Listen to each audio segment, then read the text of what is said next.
L'idée du livre imaginaire, c'est de proposer un jeu littéraire public qui alimente un vrai faux catalogue, en présence d'un auteur qui fait semblant d'avoir écrit un livre, d'un public qui fait semblant d'avoir lu, et d'un modérateur qui anime cette vraie rencontre. Donc nous sommes ravis et nous avons la chance d'accueillir un auteur, ici à ma gauche, qui vient d'écrire un livre voilà, autour de l'interprétation.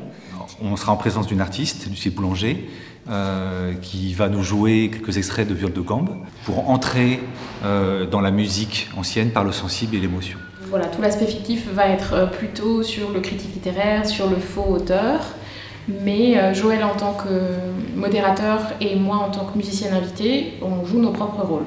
Ça met un peu en difficulté et en même temps c'est extrêmement stimulant.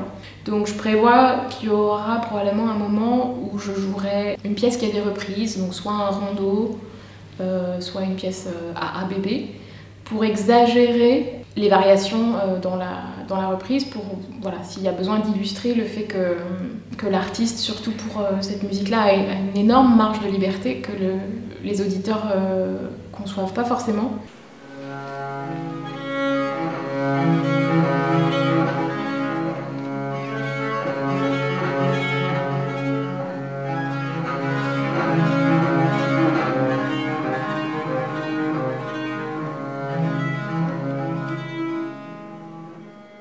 Et on sera aussi en présence de Pierre, qui a une connaissance voilà, très forte des questions liées à la musique ancienne, qui va jouer ce rôle de critique littéraire. Alors c'est un livre que je n'ai pas pu lire puisqu'il n'a pas encore été écrit, mais en fait je dois faire comme si j'avais lu ce livre, donc je vais, je pense, être un critique plutôt bienveillant. Voilà, qui a lu et relu et re-relu l'ouvrage, et qui a beaucoup à nous dire.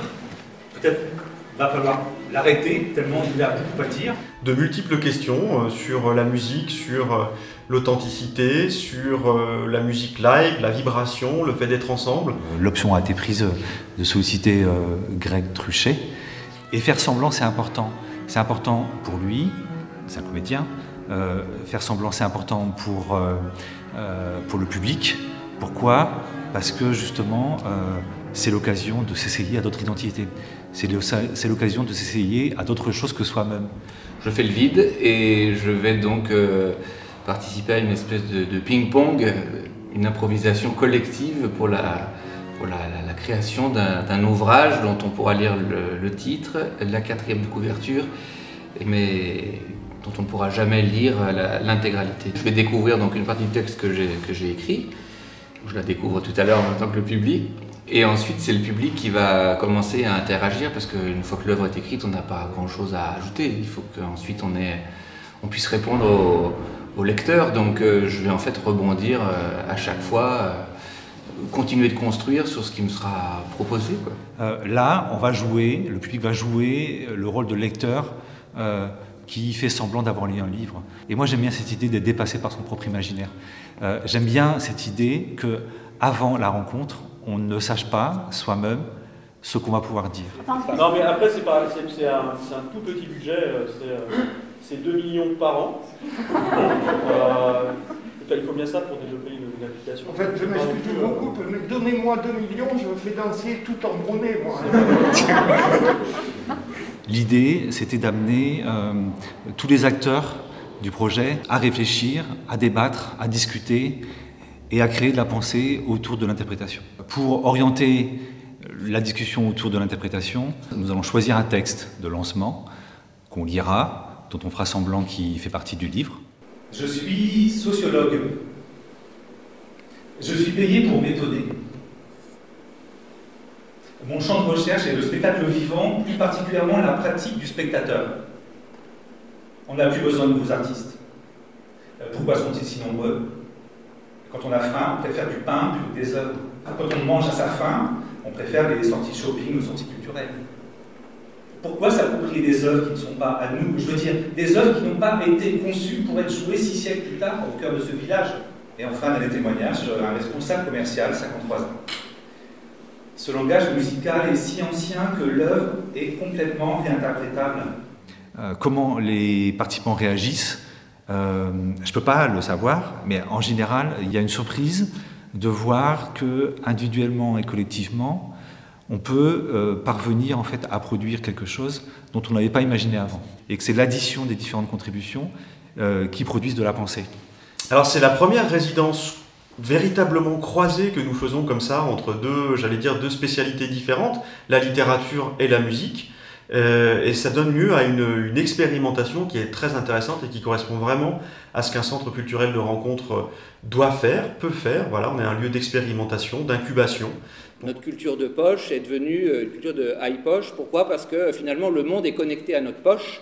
Du moment qu'on a l'énergie pour renouveler, si vous voulez, nos appareils électroniques, tout est accessible. Est-ce que vous arrivez à percevoir la différence entre, depuis un an, divertissement et culture? C'est une question que je vous pose là. Moi j'ai ma réponse. Est-ce que vous avez une réponse? Est-ce que vous avez lu le livre? Le concert et que le spectacle vivant et la musique en vrai est irremplaçable, donc j'ai envie de convaincre, donc de toucher. La magie du ici et maintenant, c'est difficile de l'expliquer autrement. Donc je fais assez confiance au contexte qui forcément, je pense, crée quelque chose, le fait d'entendre un instrument en vrai.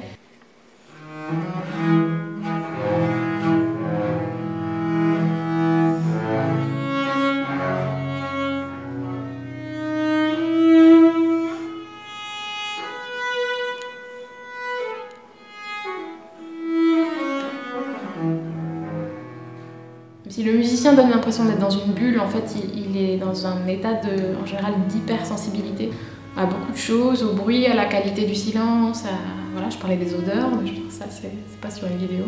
Et on n'est jamais certain, enfin voilà, je parle de magie, enfin il y a quelque chose c'est une sauce à faire, et normalement on a la recette, normalement on sait que 9 fois sur 10, la sauce elle est jamais exactement pareille, mais elle prend. Je pense que quand la vidéo est en direct et accessible seulement sur le moment, quand même, il y a quelque chose qui ne remplace pas l'atmosphère du concert, mais il y a cette tension du direct aussi pour les artistes. L'idée qu'en fait, quand même, dans 10 secondes, peut-être qu'il y a une catastrophe qui va arriver, qu'une corde va casser ou que le théâtre va s'effondrer, enfin qu'on ne sait pas ce qui va se passer dans 10 secondes. On peut comparer à un funambule où, en fait, il y a ce que le funambule fait sur son fil, l'enchaînement des pas, et il y a à quel point le fil est haut, et en fait, ça change tout. On voit bien que là, le live nous met dans une tension qu'on n'a pas chez nous. On ne ressent pas cette tension. On sait que lorsqu'on écoute notre musique, il y a peu de chances pour que la corde elle pète pendant le morceau. Par un exemple bien tangible, Spotify, c'est quelque chose qu'on peut écouter en mangeant des chips. Alors je ne sais pas si vous êtes déjà allé au cinéma voir un film en mangeant des chips ou des pop-corn, mais on n'entend rien d'autre que ce qu'on mange. Et si on n'en mange pas, on entend les autres les manger. Quel intérêt d'aller au cinéma pour entendre des gens qui mangent des chips ou des pop-corn? Bon. À la rigueur, on est chez soi, on fait ce qu'on veut. Mais là, on est sur une forme plurielle, on va dire, d'écoute. Et lorsqu'on se retrouve face à la viole de gambe, à ce moment-là, on est dans quelque chose d'unique, l'instant présent, toute la fragilité de l'instrument et de l'interprète, qui nous offre un moment unique qui se joue à l'instant même. Voilà. Donc là, il n'est pas question de manger des chips ou de se brosser les dents. À ce moment-là, d'ailleurs, personne n'est mieux que sa brosse à dents, j'imagine. Lucille Boulanger est là pour créer une œuvre, et donc, au même titre que tous les gens qui seront présents pour ce livre imaginaire, elle a, pendant une semaine, créé une œuvre à partir d'une page qui lui a été remplie par une compositrice, Elisabeth Tango. Donc on va pouvoir faire ce parallèle entre la création musicale, la création littéraire, la page blanche, l'angoisse de l'écrivain, mais aussi le fait de l'expression que l'écrivain peut apporter à travers ses pages, donc que ce soit des notes ou des mots. L'interprétation va être au cœur du dispositif de cet après-midi, parce que finalement l'interprétation c'est une question de connexion, c'est une question de réaction d'une personne à une œuvre, qu'elle soit littéraire ou qu'elle soit musicale. Celui qui reçoit l'œuvre, quelque part, l'interprète aussi à sa manière. Donc je pense que le parallèle était tout tracé et tout fait, et complètement évident. Il y a effectivement une émulation qui se crée, il y a une interprétation, qu'elle soit collective ou qu'elle soit individuelle. Chacun à l'intérieur du public ressent les choses à sa manière, mais il y a aussi un ressenti collectif. Est-ce que vous préférez, à partir d'aujourd'hui, ne pouvoir que réentendre la musique que vous connaissez déjà, avec l'interdiction absolue de découvrir quoi que ce soit de nouveau, mais on peut continuer à écouter 50 fois les trucs qu'on aime, ou est-ce que vous préférez, à compter d'aujourd'hui, interdiction de réécouter tout ce que vous connaissez, mais en revanche, vous pouvez avoir accès à toute la nouvelle musique que vous voulez. C'est une question que vous avez posée à un moment donné dans votre étude. Enfin, moi je l'ai lu, je ne sais pas si vous vous souvenez d'avoir écrit. Si. À la fin de l'improvisation, au bout d'1 heure, chacun sera amené à écrire la 4e de couverture du livre. Alors, je vous propose, de faire un clap, de dire que la fiction s'arrête. Voilà. Donc ce livre n'existe pas. Dans cette expérience d'écriture, c'est de donner envie en fait aux futurs lecteurs de lire le livre. Vous voyez, vous avez presque un rôle d'éditeur, d'accord? À partir de ce que vous avez pu entendre, des débats qu'on a eus. On est vraiment très inspirés. Tout ce qui vous fait marrer, allez-y, remplissez tout. Hein. Donc on fait tout de l'intérieur. Ah ouais, si vous avez des choses à raconter, ça vous inspire. Ah ben là maintenant on va sortir un livre, hein. On est à fond du coup. Non, on est vraiment arrivé comme ça, personne nous avait rien dit en fait. On savait juste qu'on venait ici mais on savait pas pourquoi. Franchement on a compris assez rapidement. vite. Hein. Ouais. Après il y a des petits trucs qui nous mettaient sur la piste mais il y a plein de gens qui n'ont pas compris tout de suite. Ouais. Hein. Le titre sur les chemins noirs de la culture, 4e de couverture, l'année 2021 commence à peine et de nombreuses questions se profilent. Le live est-il aussi bon en direct qu'enregistré? Les concerts sont-ils amenés à disparaître? Quel bienfait peut-on tirer à pouvoir sortir un live de sa poche? Alors c'est surtout le prix de l'ouvrage qui est intéressant parce que c'est 2 millions. Moi j'étais angoissée et je trouvais ça irrespectueux envers l'auteur parce que j'avais peur du coup d'interagir. Vu que je ne l'avais pas lu, j'avais peur qu'il me pose des questions par rapport à son livre et je me suis dit je vais me retrouver là, bredouille. Et oui, donc c'est à la fin qu'on m'a expliqué, genre j'avais vraiment pas compris et même malgré le clap à la fin, je ne comprenais pas. Ils croyaient que l'auteur invité avait réellement écrit un livre qu'ils étaient censés avoir lu pour lui poser des questions.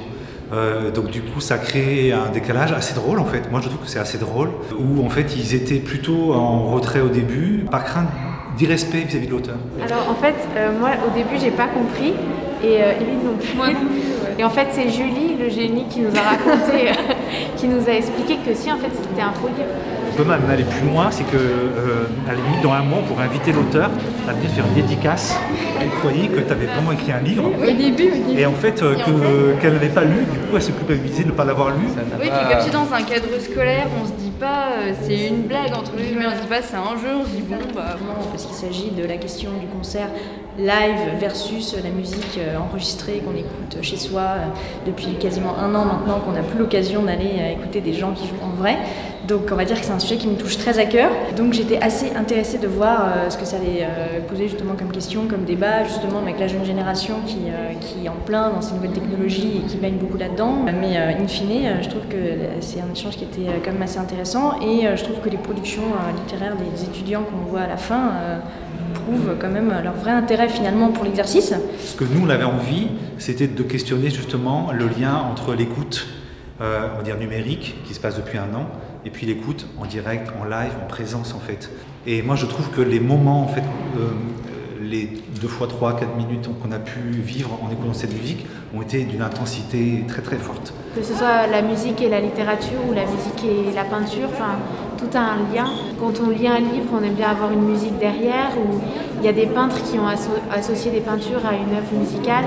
Et du coup, je trouve que tout est plus ou moins lié. Au sujet de la présence du collectif Guy, qui sont des designers, qui ont eu l'occasion de travailler sur des matières de manière à pouvoir raconter par l'image ce que le livre en fait raconte dans la pensée. Comment les idées, la protection de chacun d'entre nous durant l'événement est valorisée sous forme d'une couverture, et puis pour qu'ils puissent aussi en direct construire des éléments graphiques pour illustrer en fait cette couverture. Donc, la création va continuer pour faire une couverture éditeur qui sera un peu le point final de l'expérience. Mais cette expérience du livre imaginaire que je ne connaissais pas du tout, que je trouve en fait très enrichissante. Voilà, c'est une découverte.